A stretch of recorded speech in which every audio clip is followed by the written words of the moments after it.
Awit 119, 112.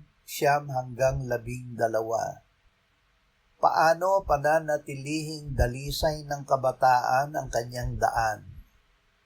Sa pamamagitan ng pag-iingat nito ayon sa iyong salita. Hinanap kita ng buong puso ko, o huwag nawa akong maligaw sa mga utos mo.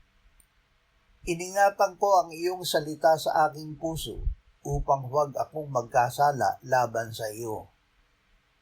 Purihin ka, O Panginoon, ituro mo sa akin ang iyong mga tuntunin. Sanayin ang mga anak.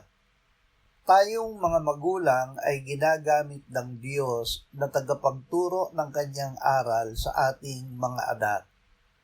Sanayin natin sila na manalig at hanapin ang Diyos, magkahilig sa Kanya at sa pakikinig ng Kanyang salita.